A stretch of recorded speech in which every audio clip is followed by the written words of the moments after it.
So we are creating some listings today. I'm going to show my screen in just a second. Looks like we're creating listings on Walmart, Etsy, Facebook Marketplace, eBay. We're going to talk about packaging for your bundles, shipping for your bundles, and hazmat basics. So that is what we're covering today's class. And then next week is a recap. And in the recap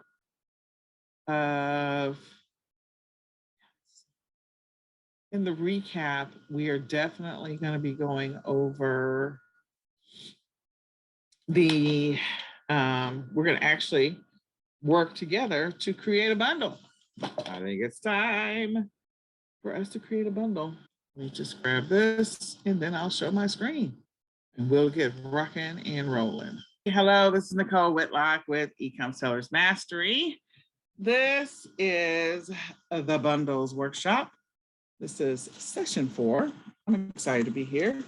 I am glad that you all are here. In session 5, we're going to do a recap and we're actually going to create a bundle together. So I'm excited about that. We're going to start from beginning to end. We're going to upload some of the workshop tips into your back office for eCom Sellers Mastery.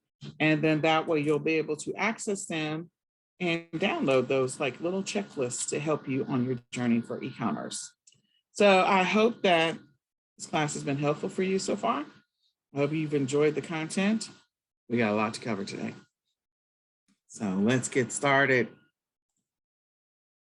So in the workshop today, we're going to be creating a Walmart listing, an Etsy listing, a Facebook Marketplace, and an eBay listing. We're going to talk about packaging your bundles, shipping your bundles, and we're going to talk about some hazmat. And some of this will be like talking about it from an Amazon perspective, and others will just be talking about it from a general perspective. So depending on how you sell, which platforms you sell on, some of it may be relevant, some of it may not. So as I always say, disclaimer, make no promises, no guarantees. Your results are based off of your effort, your decisions, and your work. Although I think you all will do amazing work. So let's get started. So the first thing is we got to log in and you got to make sure you have a Walmart account. If you don't have a Walmart account, you need to sign up to become a seller on Walmart. So let me escape for just 1 second. There's a whole Sell on Walmart workshop that we have. Oh, let me escape. And in that Sell on Walmart, we talk you how to create your Walmart account. But you can just Google sell on Walmart.com. Sell on Walmart. And then once you go to sell on Walmart, just from a Google standpoint,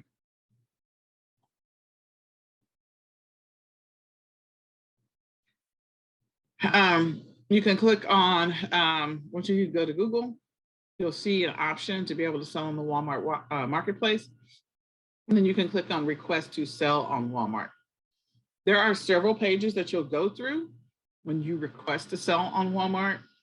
And if you're inside, if you're an eCom Sellers Academy member, we have a video, a training that's in your back office that walks you through how to create your Walmart account to sell on Walmart. If you are an eCom Sellers Mastery member, but you haven't bought the Sell on Walmart, buying the Sell on Walmart workshop series is an option. So if you want to do that, you can. You just go to www.ecomsellersmastery.com and then you can choose the Sell on Walmart option. You can type in, I think the promotion is gone now, but you can try 50 off ESM, 50 off ESM if you go to the Walmart option to sign up, or you can just become an Academy member. Pay $17.99 a month, or just pay the lifetime, and you'll have access to all of the trainings that we do, including Walmart. So let's get started. So when you log in, you go to your back office, and there might be some slight changes. Because I captured these screenshots, I want to say in June. They may have tweaked just a couple of things, but for the most part, I mean, it's pretty close to what you'll see in Walmart's back office. So Walmart is not exactly like Amazon in the fact that the way that you create a listing, like there's going to be components, like you need to make sure you have your pictures. You still need to make sure that you have your title worked out, your description that you're going to be able to use. You still need to name your images. All of those things still ring true. But the way you get into it and the way that you create the listing is slightly different. So you're going to log into your back office. When you log into your back office, you're going to see the manage items, and you'll see an option to add a new item. So this is like Walmart's back dashboard. You see all of your published, unpublished listings and all of that stuff. So, and your information will be up here. But in any case, you click on add a new item. Once you click on add a new item, very similar to Amazon, when you first are adding a new item, you got to put in your UPC. So same concept, you put in a UPC. This is where, I mean, if you choose to do branding and you have bought some UPCs, that's fine. If you choose to buy some UPCs on eBay, you can do that as well. Just make sure they're legitimate. So you type in the title for your item, you select UPC, and then you choose a category for your item. Now, the GTIN exemption doesn't work exactly the same on Walmart as it does on Amazon. I think that's going to change over time. So, but there's still a great opportunity to create a listing, a bundle listing on Walmart. The thing you want to do is make sure you're not, if you have multiple things in your bundle, don't just choose one UPC, like of the 4 things or 5 things or 7 things that are in your bundle. You need to get a brand new UPC, okay, in order to put the listing up. You can also go into your back office of Walmart and you can ask how you can create a listing without a UPC. And they also have a lot of great tools to reference it. But to get your listings on Walmart, the fastest thing to do is just to buy UPCs, and I have a boatload of those, and to put those up. So that's an interim solution until Walmart works through how they're going to do their GTIN exemption process. So you need to indicate which category this particular item is going to go into. They have a lot of category options. Their category options are different than Amazon, so you need to be prepared for that. So you'll type in your UPC. As you can see, I have a whole bunch. Put in the title of your item. Make sure, again, the first 5 to 7 words of the listing needs to actually be what the item is. And so in this example, I'm doing PJ Masks, chair, and lamp set. So I created a bundle, a virtual bundle. You'll see the images here in a little bit. And so I'm getting the chair from one place, the lamp from another place, the table that the lamp goes on in another place. So it's a 3-piece bundle. So this is a furniture bundle set, okay? And then once you put in the UPC, you press enter, you'll see that the first field that comes up is the SKU. Now, the other thing about Walmart is you literally just go down to fill in the fields. And then once you go down and you finish the last field, then the next thing that's going to come up is the imagery and media. That's where you're going to add the images. And then the offer, that's where you're going to actually put in a quantity and you're going to publish it. So they go under, unlike Amazon, which when you first come to it, like you have 4 tabs, and then you have to click on the expand button that's like somewhere over here. And then you'll have like 7 or 8 tabs going across when you're creating a listing from scratch. So Walmart goes straight down. So you're literally just going to go down. So the best thing to do is just like to tab through the fields. You'll notice the red asterisks, and those are required fields. So make a note of all those as you're going through this journey. When you get all the way to the bottom of one page, click on the next tab up here to go to the next and the next. And then when you're ready to submit it, you'll submit. So I hope that's helpful. So you can enter the SKU. That would be the next thing that you could populate. Okay. Once you hit enter, sorry, this is a new listing. So the new for the UPC, then you put in a SKU, and then you put in a description. Put in way more description than what I did, but I just put in a brief description to get through this exercise. Take the opportunity on Walmart specifically to use your keywords as much as you can, so that the item and what the item is as much as you can in the listing title. Unlike Amazon, like Amazon does a really good job in the category situation. Walmart, like most of the time, it doesn't know what some things are. So even though I put it in furniture, you need to say that it is a chair and lamp set or whatever it happens to be. What is this thing? So in the first 5 to 7 words, you need to say what it is. And then of course, giving it a descriptor of, what, how people might use it or, how people might search for it. Okay, then you put in the brand, your brand or the brand name of, again, you can decide how you want to do this. Different people do it their own way. I've seen people put their company in as the brand. Don't do that, again, as I mentioned in the previous class, if it is truly a branded, well-known product. And if you have the money, the deep pockets to fight their attorneys, go for it. I would not recommend it.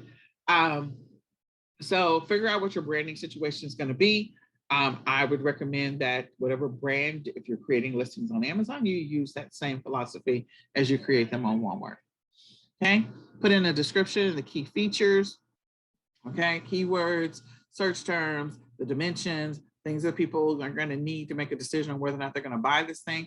So if I was putting in the dimensions, I would put in the dimensions of the chair because I need to know how wide in the space that I'm going to put this in my kid's room.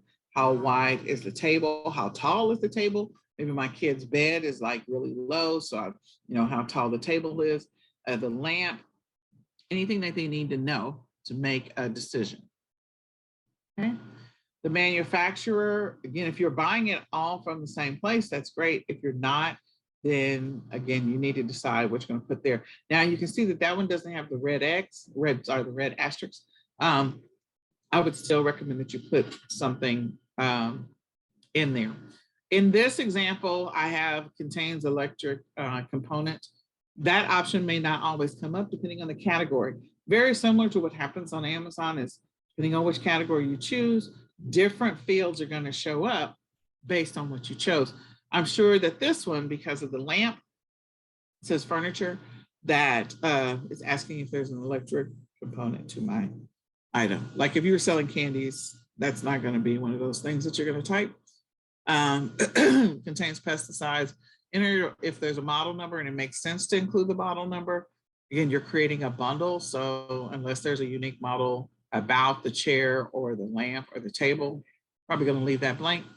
Pesticides does not apply. Put the color. This, in my example, you're going to see in a minute, it's blue. And color category. And then ships alone, must ship alone or does not. So if you choose yes, your item cannot ship with another item in the same box. Mark that. If you shipped alone, then will not be grouped for shipping for price calculation. So if they're going to be shipped separately, which is what I would be doing in the example that I chose, is I'm drop shipping from 3 different sources. So I created a virtual bundle. They're going to be, they're going to be shipped alone. Okay. Then the next thing is the material. What is this made from? So again, this is a bundle. The biggest thing is the chair. So the chair is made out of cloth, table's made out of wood. The lamp is, I think it's a metal lamp, I think in my example. We'll see in just a second. Which group, age group is this for? Put as many options as you have available. You're actually gonna click on the drop down and you'll see some options there. The size, seating capacity. So this is, it's a single chair. It's a little bitty chair that goes in the bedroom. Drawers, there are no drawers for this. The theme is PJ Masks. PJ Masks is a cartoon, if you guys don't know. It's like a cartoon with 3 little characters. There's a cat, there's a little gecko lizard guy, and a girl that's an owl. I always have to remember what they are. So if there's a special shape, you saw that shape was also listed here. Again, we're just going down. You'll notice that I'm just going down in these screenshots. Was assembly required? Yes, maybe on the chair. Maybe you have to put the cushions in, or maybe you put it on the back or put the arms on. So there may or may not be assembly. If there's assembly instructions, you can put the instruction directly from the manufacturer to make it easier. Okay. And then as I go down this list, what you're going to find is like some of the other stuff that's listed is not relevant. So it's literally going to take me over to imagery and media. So under imagery and media, I have my cluster photo, which happens to be the PJ Masks chair on a table with a lamp. So I did a Google search in the class. I virtually found a PJ Masks chair because PJ Masks is popular and furniture happened to be the thing that we were looking at the time. There was a lamp for it. I was like, oh, these two would go great together. So I was creating a virtual bundle and I chose a table. This is probably not the best table for little kids because, you know, little kids can crawl through stuff. So I probably should just have like a regular wide angle, but I chose a rounded table because of the fact that corners, kids hit their heads, they can still hit their head on this. But anyway, may or may not be in the best table in the world, but this is my cluster photo. That's the first thing that you see. The second thing that you see is you see the lamp by itself. The third thing that you see is the table by itself. And then under normal circumstances, I would have also like included a photo of the chair in a room and superimposed like a bed, like if you had a bedroom picture, PJ Masks, superimpose the chair next to the bed and superimpose the table and lamp next to it. So then I can show it sort of in use.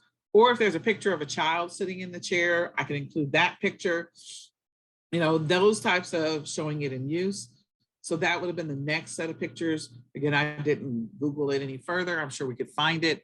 And I would include those. So again, naming the images and then uploading the images. So the next thing is going to take me to the offer. So on the offer tab, and I can't see anything, sorry. Under manage items, I see my item. And at the time, it was not published. I think we're missing a picture. So I have to put in a quantity, inventory quantity. So let me go to the next, whoops. So I'm going to click on edit because it's got 0. I put in the price. That was the third tab, which is the offer tab. I put in the price.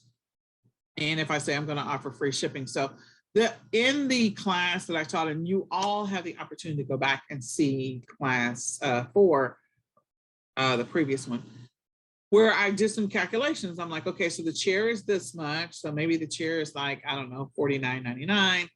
And the lamp was like, I don't know, $10.99. And then the table was like, I don't know, $12.99. So I added it all up. Then we did an estimate for the shipping. And so, of course, since this is bigger, the shipping is going to be more. So I literally put in the furthest zip code from where I am on the website where I'm sourcing this chair from, just so you know how I got my price for my shipping, my estimated price for my shipping. I put the furthest zip code. So I put a zip code like I'm in Texas. And so I put one like in Washington, Seattle, Washington. And then it gave me some estimated shipping costs. So I used the calculator and I added up the cost of the chair, the lamp, the table, and then I put in the furthest on each one of the individual sites. I put in the furthest zip code and I added up the estimated shipping cost and I came up with the total. And maybe that grand total for everything was like $129. I don't know, just making up a number. And then I decided how much profit I wanted. Since this is a bundle that people may want, parents are like, hey, I got a bedroom set that's got all the PJ Masks curtains and bedding and all of that stuff. It would be great if we're doing this themed room that I had a chair and a lamp and whatever. So they're paying for the convenience. $219.99 is what I put in there. So once you get the offer put in the price, it's going to take you to this next page. And this next page is where I'm going to click on edit and I'm going to change the inventory quantity. So I just wanted you to know how I got to the price. Okay. So I'm going to come in here and I'm going to change the quantity to at least 1, or you can change it to whatever you want. And the other thing that you'll notice when you create your Walmart account, you'll have the opportunity to decide if you're going to use a fulfillment center or not. So if I was fulfilling this from an actual, either using Walmart's fulfillment, their fulfillment is called WFS, Walmart Fulfillment Services. And that's them fulfilling your order. It's similar to FBA. Or using a fulfillment center or drop, like maybe Deliver or something like that. So that's blacked out right here. Since I am sourcing from in my example, I am sourcing from 3 different locations. This would, you could just leave this blank. So, or you could put just your company information, because it always asks for who's the fulfillment. So it's going to be you. And then the count, so the quantity, I'm putting in 1 and clicking submit, or maybe I'm going to sell 5 of them, whatever. When doing virtual bundles, just a little helpful hint here. If you're doing virtual bundles, make sure you find out how many that supplier has in stock if you're going to do a virtual bundle, and to have a backup source for the same thing. Same thing with like regular drop shipping. You always want to have a backup source. So if you have an agreement with the supplier for this particular thing, maybe you have an account established and they're willing to make sure that they hold back at least 5 or let you know when they have less than 5 left. That way you'll have the opportunity to take your listing down. So you're drop shipping from a source, always have a backup resource. And especially as you get closer to Q4, try to have at least 2 other backup sources just in case things go left. And make sure that when I say backup sources, not a backup source that's using your primary source, because sometimes that's what happens.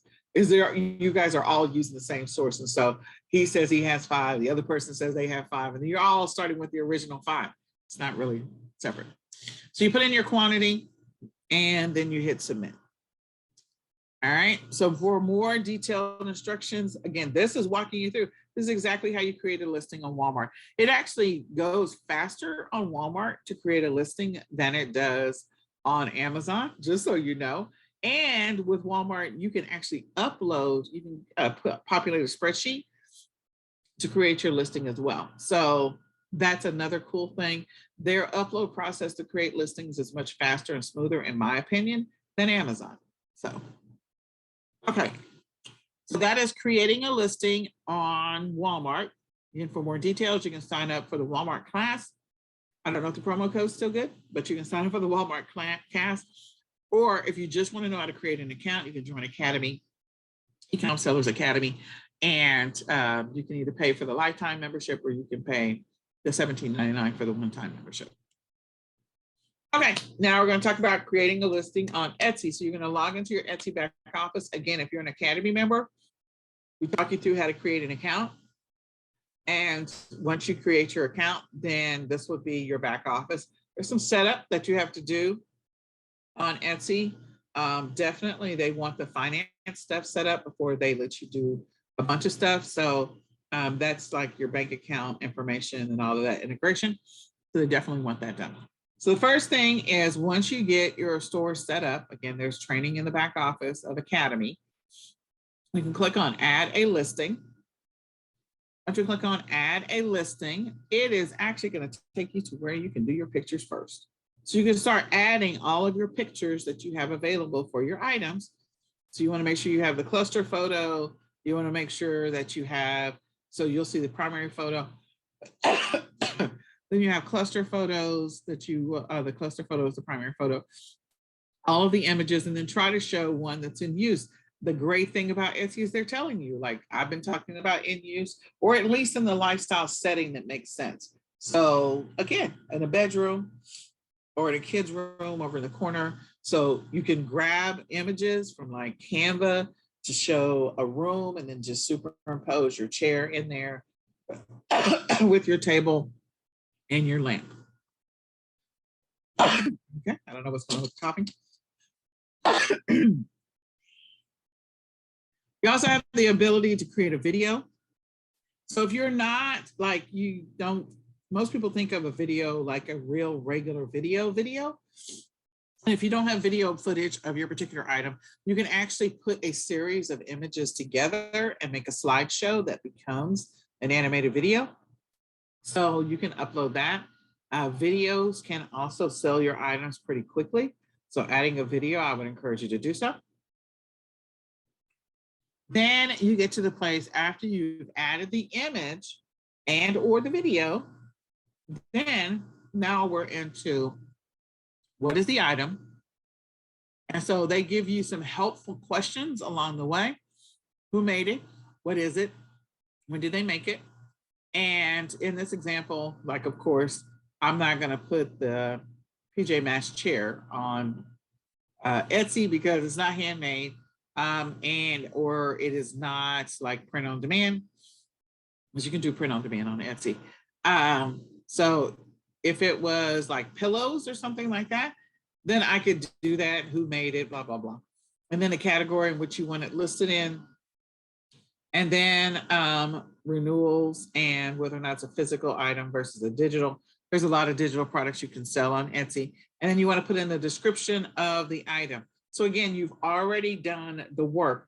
Whenever I'm doing this, I just literally create my titles and my descriptions notepad so that I'm ready to go.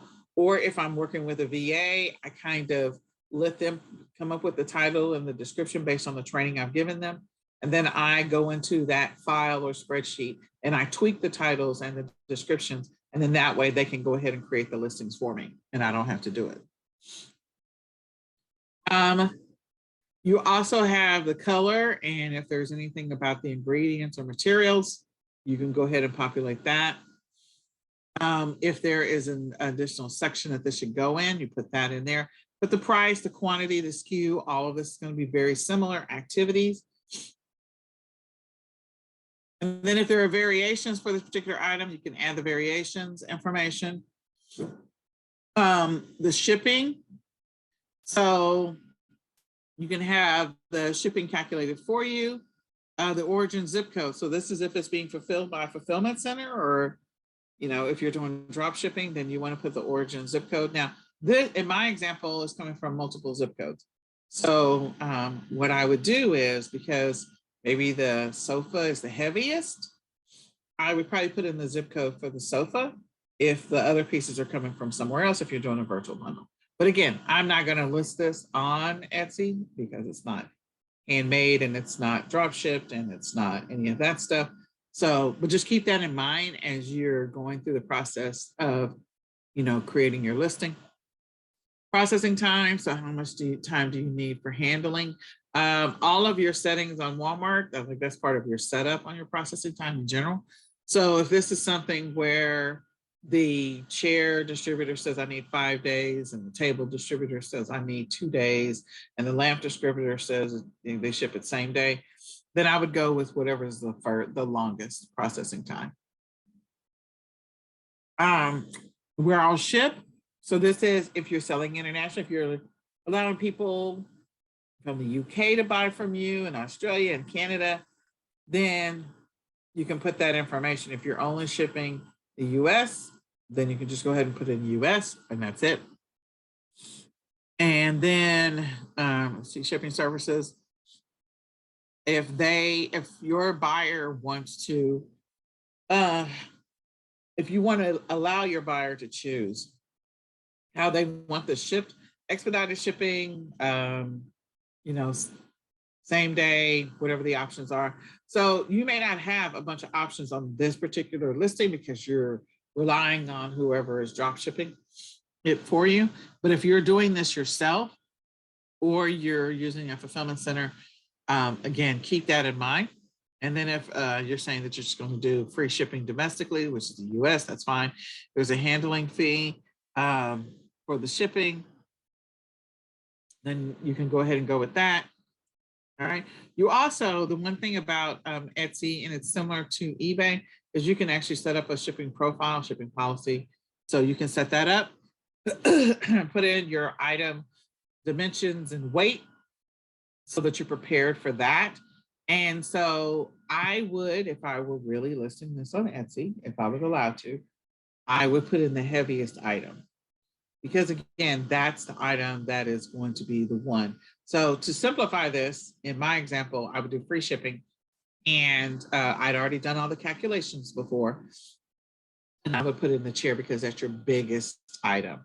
And the chair might not actually weigh that much because it's all filler and cloth, and just the framework of the chair is heavy. So the table actually might be heavier. So if you have that information on the sites in which you're sourcing from, you know, figure out which one is the heaviest and go from there. Okay. And that's if you're charging shipping. If you're not charging shipping, then all of this is somewhat irrelevant. You still need it for you to figure out that your shipping is going to be. And then when you're done, you can go ahead and publish that listing on Etsy and go from there. So the things that you can and cannot sell on Etsy, there's a whole list of them that we include in eCom Sellers Academy. But again, I gave you a couple, like, handmade stuff, and also print on demand items. Those are obvious. You can also just go to Etsy.com and scan some of the stuff that you see on the site. And that will also give you some insight as to whether or not your bundle that you're creating could potentially live on Etsy. If you don't see that one is up, more than likely Etsy, if anybody tried to put it up, Etsy took it down. So go check out what's on Etsy so that you're prepared to deal with that, or you can sign up for eCom Sellers Academy and you can go through the Etsy training over there. All right, the next one is Facebook Marketplace. The assumption is you have a Facebook account. So we're starting with the assumption. Once you start with the assumption, you're going to look for the little house, and the house normally shows up somewhere at the top of the page. So let me just escape for just a second. And let me move this down. I have to move the floating arm thing. Okay, so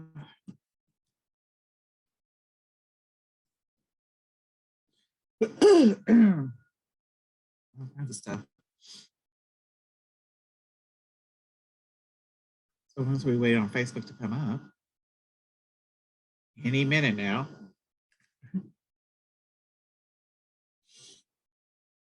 Wow. Okay. So you see over here, Facebook Marketplace. Okay, it's right here. For some of you, like, you might see it here, up here at the top. You can go over to the Marketplace, and that's where you would start. We also have training on Facebook Marketplace in our back office as well. So we go back to where I was. So once you get that, click on the icon. The next thing to do, oops. I'm trying to move the floating arm. There we go. So the next thing to do is you're going to click on create a listing in Facebook Marketplace. And I'm going to sell an item, pretty much. So you're going to add your photos just like Etsy. You're creating photos first. So you're going to update all your photos. Make sure you upload your cluster photo and then your other photos that show the item. And then a photo of showing the item in use. Now, here's the thing I will say. Your cluster photos on Amazon and your cluster photo on eBay and your cluster photo, well, cluster photo on Amazon and Walmart, and also on, well, maybe not Etsy. Those two, you definitely like the white background showing the whole thing. Whereas on Facebook Marketplace, you may want to show the lifestyle of showing the item in use, like on a table or something, like showing it if it's the full image of it in its place. So in my example, it would be the chair next to a bed with the lamp and whatever, so that way they could see the item in use. And maybe the same thing for Etsy. So certain platforms, you may actually want to show the entire thing together in use. Others, you may just want to show the cluster photo of the item by itself. So you can choose which one makes sense based on any other images that you're seeing on that platform. So when you see images of furniture on Facebook Marketplace, they're actually in a room, like they're showing the room versus just the couch by itself with a completely white background, if you get what I'm saying. So go do some research on the platform. If you're already selling on Facebook Marketplace, then you know this. So depending on what it is that you're selling, it may make sense that your first photo is the lifestyle photo or the in-use photo versus just the white background photo, depending on your bundle. So figure that out, see what's happening on that platform. So that I would add the photos as I go. You see here, I have my photo of the cluster, I have the chair by itself, the lamp by itself, and the table. So I literally made this image. I just went and grabbed images. Again, that is covered. There is a video on that in your back office for eCom Sellers Mastery, where it shows you virtual bundles. Okay. The next thing I would do is I would go ahead and put in a title. I would put a price. And again, I calculated the price previously. Put down the categories in which this might actually fall under. And of course, the condition. So here's all my photos. You can see all the tabs. Okay, so I'm going to go ahead and populate this. Put in the information. I'm going to scroll down as I populate the fields. So you'll have the scroll on Facebook Marketplace to continue to populate fields. Okay. So I'm going to go ahead and fill in the style, the dimensions, the description, as much information as possible to help. Tags, again, what people might be using to search for it, a SKU so you can track it. Okay. And then boost after publish, or boost the listing after publish, or hide from my friends. You can choose that option. Click on next. Then after I click on next, it's going to ask me if I want my item published in other groups. So you could have your stuff listed in other groups or not. I think the one thing that the picture is not showing is I had already on Facebook Marketplace, you can sell things in groups if you want people to pick it up. You can also ship, and so that's shipping setting. That's the only thing that is not in here. So that would be the next one that you would see. But anyway, whether or not I want this listing in groups or not. So there might be some local groups, if you have it on hand, where you can allow people to come and pick it up from you. If not, you can go ahead and click on publish and your listing would be live. So the key here is, again, the title, making sure the title includes everything that you're going to be selling. And then make sure that you name your images so your items can be found, and figuring out which one makes the most sense. All right. Moving on to eBay. I'm going to say again, if you need to learn how to create your eBay account, you can sign up for eCom Sellers Academy. We walk you through that. This is an assumption that you already have your eBay account. We do recommend that your eBay selling account is different from your eBay buying account. Just like your Amazon selling account should be different than your Amazon buying account. So that's just a recommendation. I do the same thing for Etsy. All of my platforms, my buying and my selling are separate, except for Facebook Marketplace. I think they're together, but I could be wrong there. I think we did create an account. I have to check with the VA because I don't know what she's done. Okay. So with that being said, I am going to log into my eBay account. And I'm going to click on the selling hub. So once I click on like my eBay, you're going to come down to like selling, and then the seller hub will show up. And so I'm going to go ahead and click on create listings, and I'm going to create a single listing. You have the option to do more options here. So I'm going to create a single listing in this example. If you want to do multiples, that's fine. Now, the first thing it's going to ask me is, where is this thing going to go? Versus give me the pictures. So that's the different thing about eBay, is they want to know where it's going to go. All right. So you start typing in what it is that you're selling, and it's going to start trying to figure out where it's going to put it. You also have an option to use templates for creating the listing to go faster. So if you're selling the same thing over and over again, like if I'm selling Christmas stocking bundles, I might create a template for that just to make it easier to populate, where I just have to change out the title, and I maybe have to change out the pictures, and the rest of the pieces, if they're the same, would be in there. That's where I would use that situation where I'd use designs may vary. Like if I'm putting in for my Christmas bundle, I'm using coloring books. And so I may say that, coloring books may vary, and I could put that sentence in. If I was doing school supplies, and let's say the picture that I'm showcasing is school supplies that are red, yellow, green, and blue folders, and I have a variety of different folders, and you're not always going to get red, yellow, blue, and green, then I would put like folder colors may vary. So this is important information when you get into the body.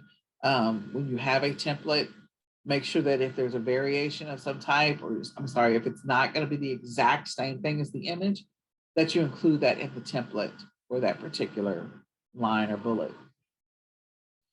Okay, so I type in this whole PJ Masks chair lamp set. It's trying to figure out where to put it. Okay, so it makes some assumptions. So you pick a category, and then based on where you chose, you're going to get certain questions that apply and some that may not apply. So you just need to be prepared for that. So evidently, I think I chose furniture, maybe table and chair set, something like that. So it brings up that information, and don't see yours. So I could click on continue without selecting a product, because they're going to want you to select something that's already up. So I'm going to click continue without a product. Now I'm going to go into creating my listing.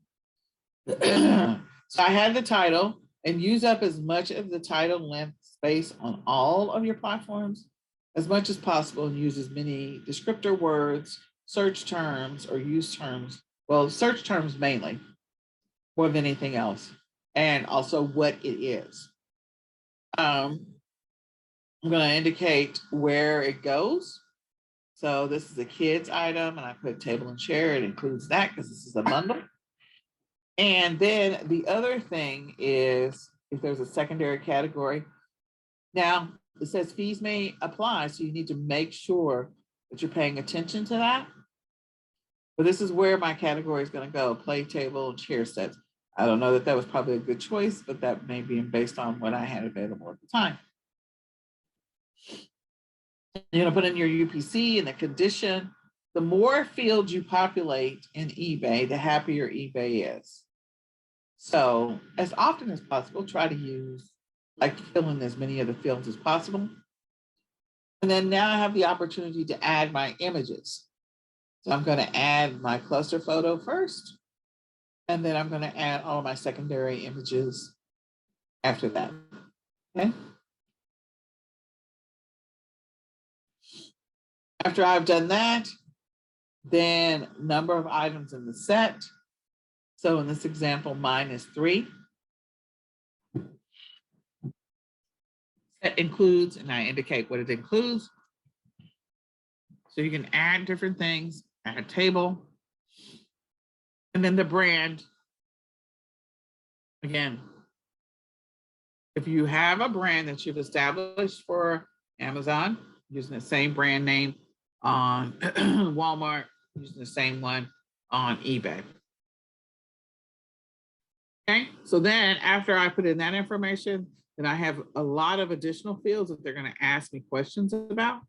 So I can come down here and I can select all these options. What's the material? I think I put plastic, wood, metal. I probably should put cloth, but I don't know what the cloth is. So you got to go back to the source for the chair to figure out, if it's cotton, if it's polyester, so the cotton polyester blend, what is it? So indicate that. Any features, because again, it's something in the furniture category. The color, so I indicated the colors, and it's, well, this one says is frequent people multi. So I would choose the color here. Product line, if you have that available, assembly required, I would put a yes. Compatible model, probably don't have one, because again, we created this from scratch. Model, item height, item weight, all of that stuff. So fill in the fields, as many as possible. And then you have the item description. So populate the item description. And then how you want to sell it. So, you can do good till cancel. You can do any of them. You just decide how you want to sell it. So in this example, we have an auction, and we're doing a 10-day auction. We put the price, we put the quantity of 1.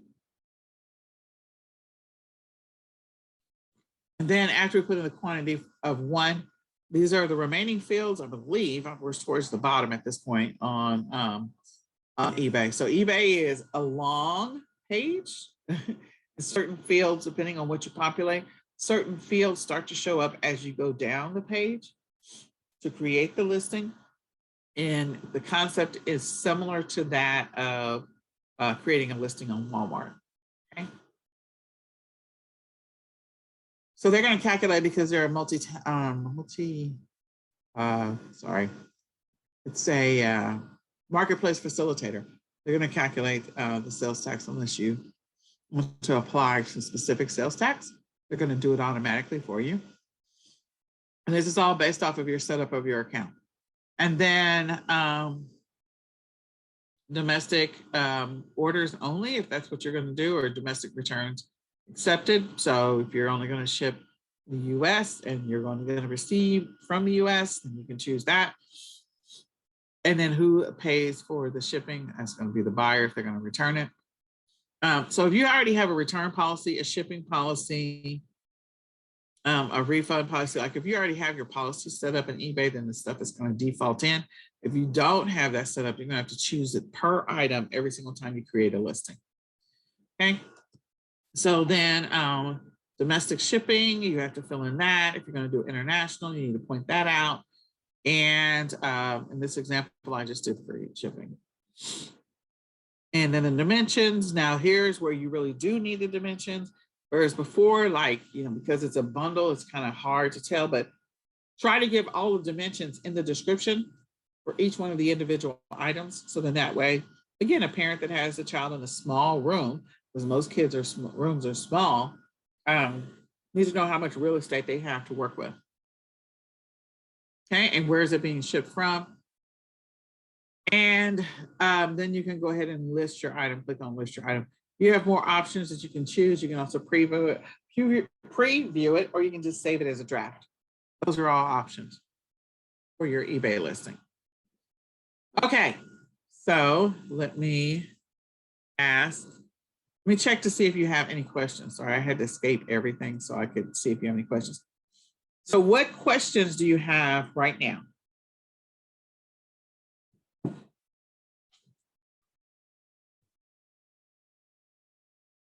You can type them in the chat window and I'll be happy to answer them. You can always come back and rewatch this, but if you're already selling on these platforms, most of the stuff should be self-explanatory, but if you're not selling on these platforms, so just keep all of that in mind.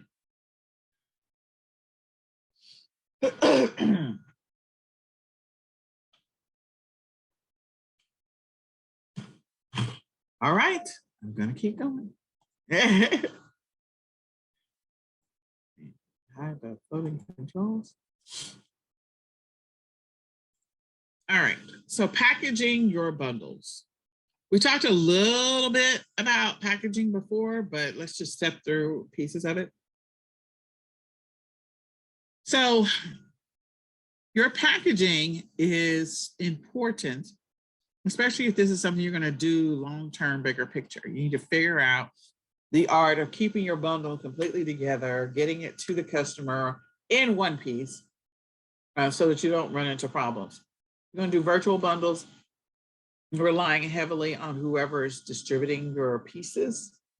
And so you want to make sure you're communicating with your customer along the way and reminding them, like in the description of the listing, make sure you indicate that they are going to be shipped separately. That is so important that they know that it's going to be shipped separately. Okay, so shipping mistakes that can hurt your business is underestimating the shipping cost. So I mentioned in the example of the chair that I put in, since I was doing a virtual bundle, I put in the price of the furthest location on each one of the websites, the website for the chair, the website for the lamp, and the website for the table. I pay attention to what the address is for the source. So if the address for the source is out of Texas and the furthest Washington State, if the source for the table is coming out of North Carolina, then again, putting in the furthest location, you choose anything on the West Coast. And then if the item is coming, the lamp is coming from California, then you want to go the opposite, what's the furthest coast. So you can estimate that shipping cost for virtual bundles. For real bundles, again, when I'm creating a bundle and I'm doing it for real, I actually make sure that I'm paying attention to, well, I go out and I try to get a sample set and then try to figure out which box am I going to ship this in. Over time, you'll start to memorize the different prices for the box sizes if you're doing USPS. you'll start to memorize or pay attention to better the weight, like if you're doing UPS or if you're doing FedEx, how much you're going to end up paying for that kind of stuff.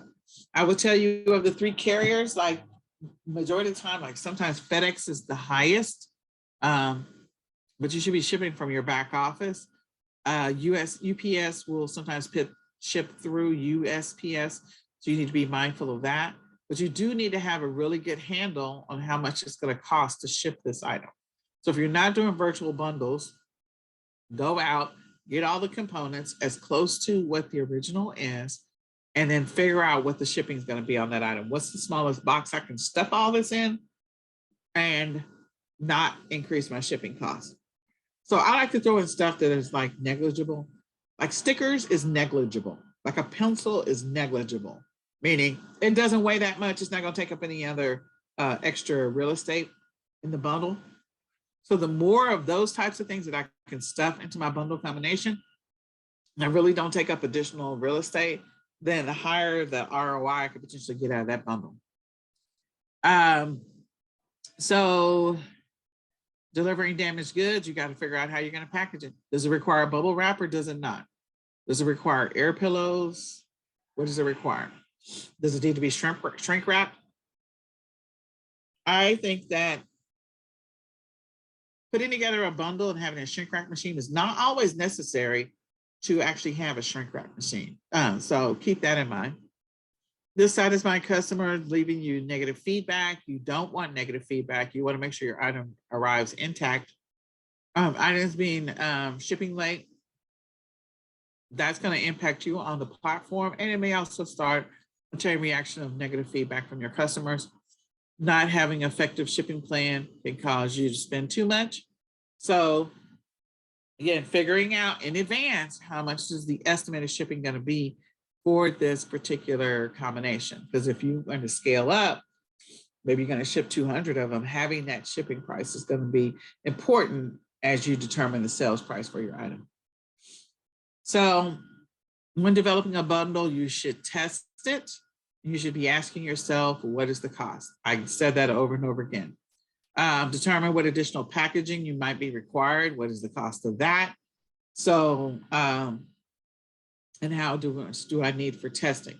So additional packaging, maybe everything that you're putting in your bundle is going to be fine if you put it in like a poly bag, but maybe there's one piece that is potentially breakable. So you're going to have to put, surround that and bubble wrap and stick that in with the entire package. Now figure out what size box you're going to ship it in, how much it's going to cost you. Determine the least expensive method for shipping. If you're shipping from the platforms, they're already going to give you some discounts, but you also need to be able to figure out what is the price of shipping this item if I were doing retail. And you can use tools like Pirate Ship and stuff like that to come up with, the estimated shipping cost. Make sure you understand the carrier requirements.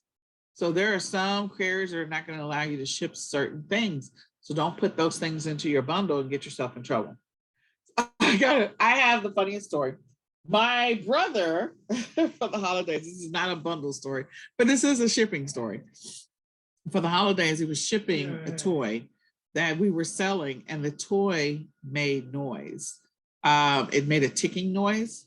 So if it's packaged up, it may sound like, a bomb inside. Based on the movie's concept of bombs, it was a ticking sound.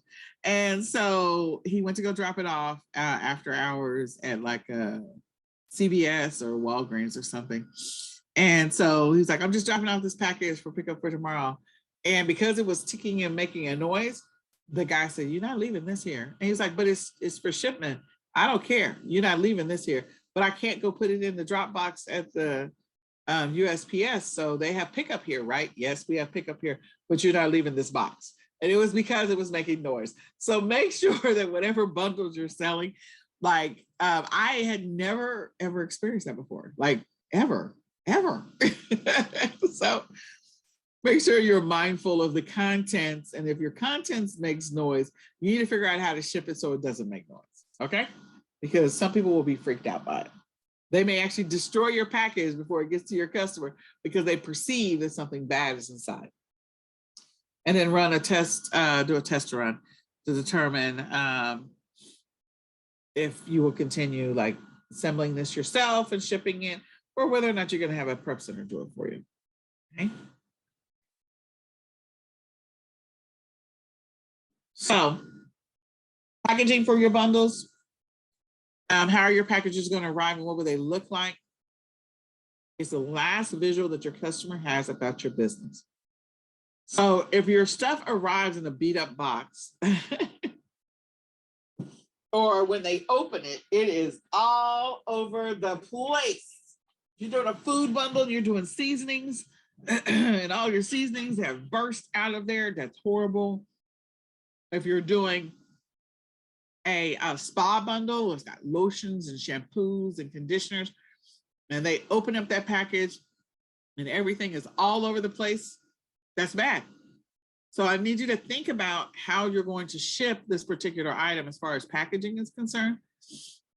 So with like lotions and creams and stuff like that, I would actually put those inside of a poly bag together. And then sometimes what I will do is like on shampoo and conditioner, they normally have that little seal, a little silver seal over the top. I will literally take the lid off, not the seal, put a sandwich bag over, like you can get a little snack bag. So I would do a snack bag over it and still leave the seal and then put the cap lid back on.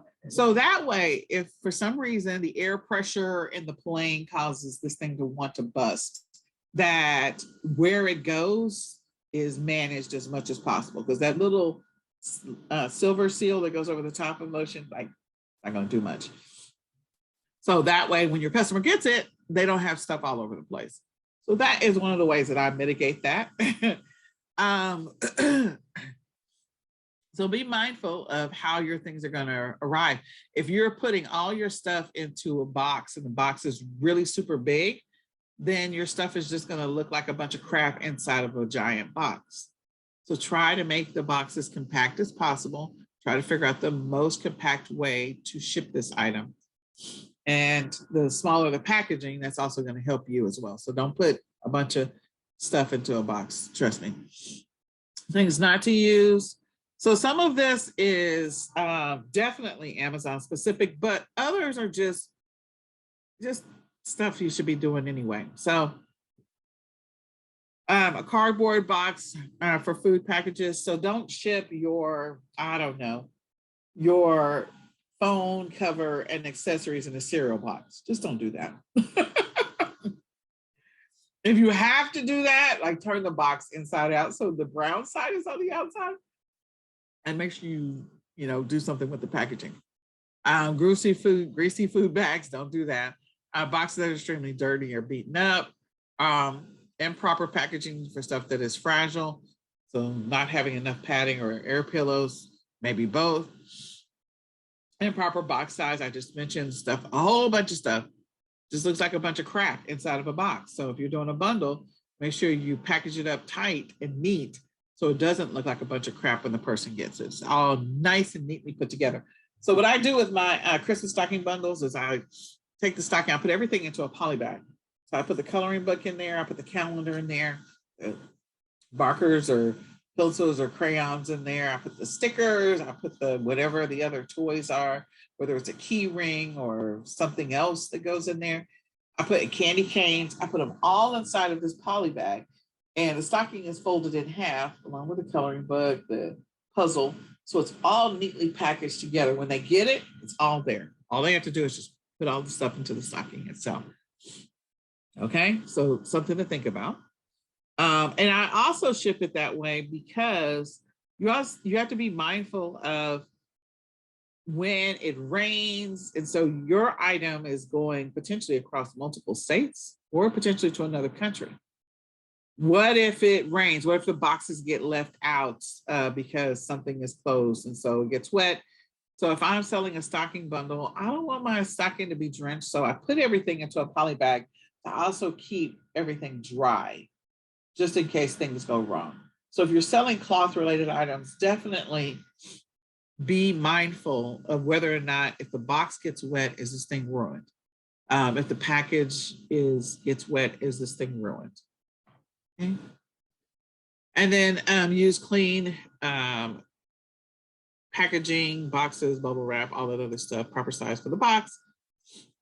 And you might want to include a little thank you note, especially if you're building your brand, something with your brand information on it. So here's a few things. I've mentioned air pillows already, bubble wrap, some supplies that you might want to get, tape gun, your printer. You can get a laser printer if you want to. Again, if you're outsourcing this, then it's irrelevant.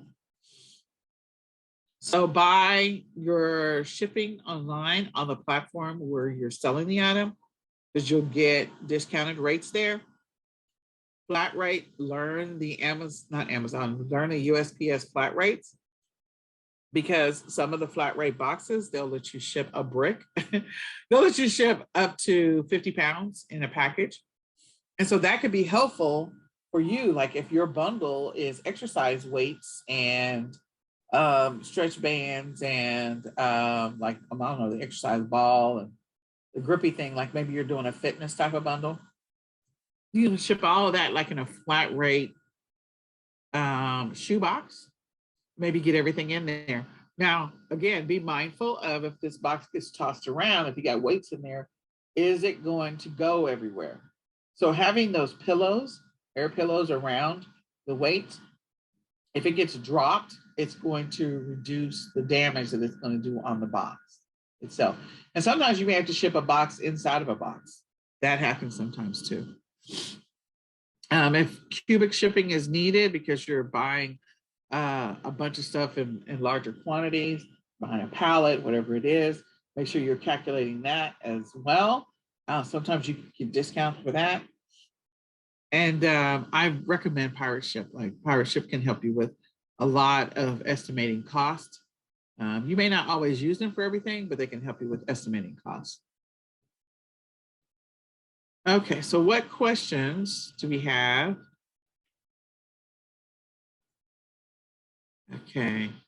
Do you need an LLC to sell on Walmart? No, you do not. You just need an EIN.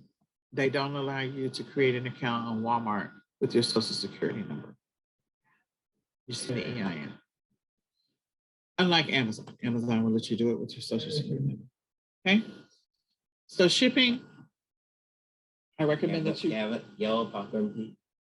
Shipping, I recommend that you create a business account on USPS, UPS, and FedEx, so that way, again, depending on what you're doing, long-term, bigger picture, you can get some of those shipping discounts, which is always a good thing. You can also get some of your supplies.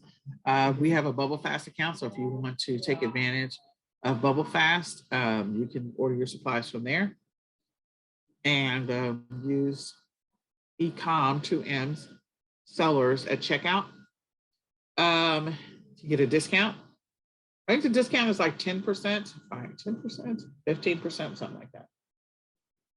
Some other software we recommend: ShipStation, Pirate Ship. And then prep centers. There's so many different amazing prep centers that you could work with. So here's two that I've listed.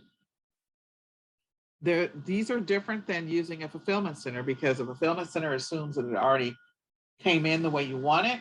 And so they are, unless they indicate that they'll do prep services, then they're just going to ship your item out to your customer for you. And that's it.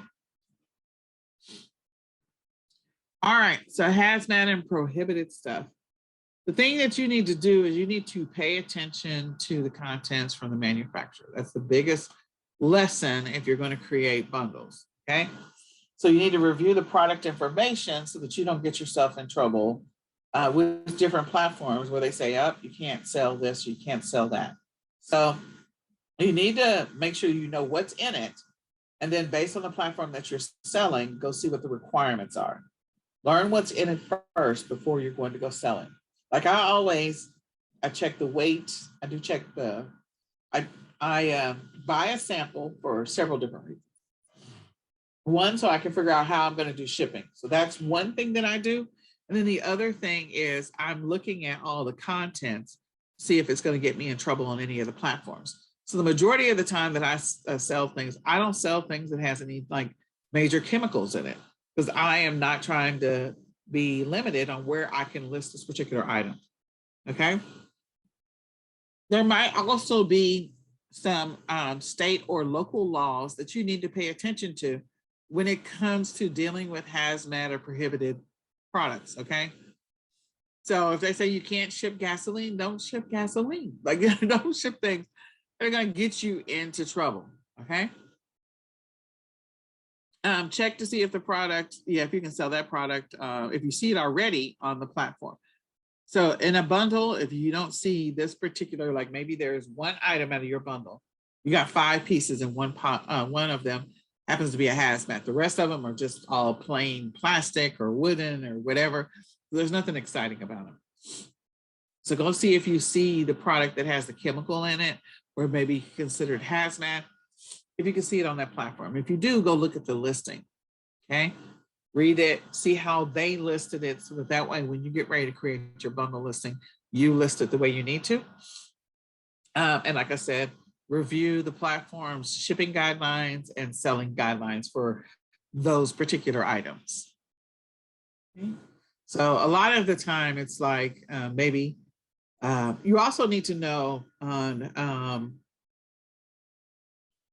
like Deliver doesn't want to receive batteries. There's a couple of different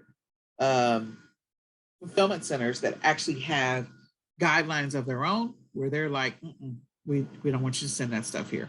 We don't accept that. You have to ship that yourself. So know what your fulfillment center will do as well, what their guidelines are. So I've included a boatload of links for hazmat and prohibited items on every single one of these platforms. You got Amazon, eBay, Etsy, Facebook Marketplace, Walmart, USPS, UPS, FedEx. So I don't want anybody to get themselves in trouble. I'll put these in the chat, but really, hold on.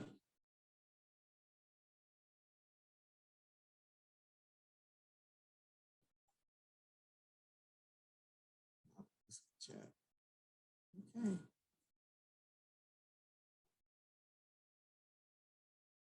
I don't know what this thing is doing. In my mouse. I don't think anything is doing anything.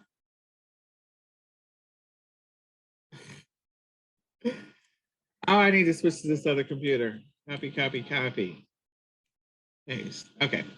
So I will have to email this list out to you all. You'll also have it in your back office. I'm going to have Poonam start uploading some of the documents that we've created for you into your back office, so we can go from there.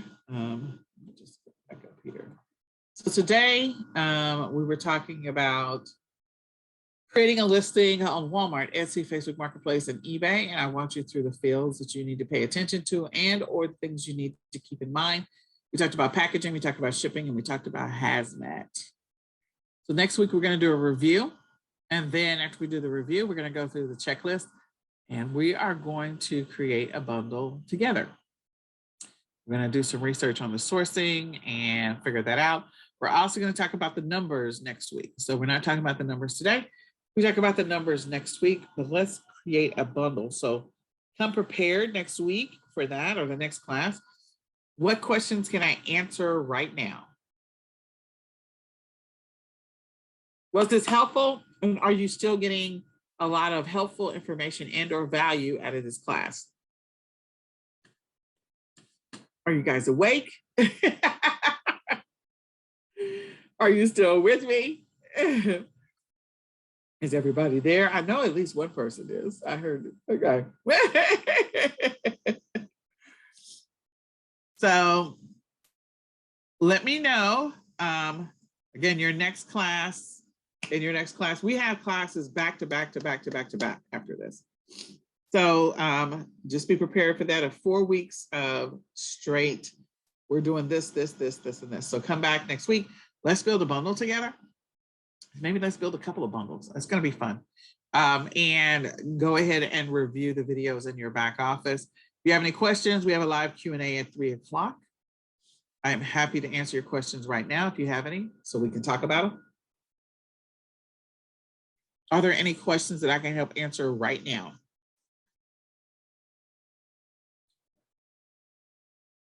Okay. All right. Well, I appreciate all of you. Look for an email from me and also some updates to your back office that Poonam will be uploading. We just finished working on the planner, and so it's just taking us a little bit to get caught up on other stuff. So you should start to see some of that stuff in your back office. I'll see you all next week. Come to the 3 o'clock Q&A if you have a specific question you need me to answer. Okay. I'll see you in the next class, next session. Bye for now.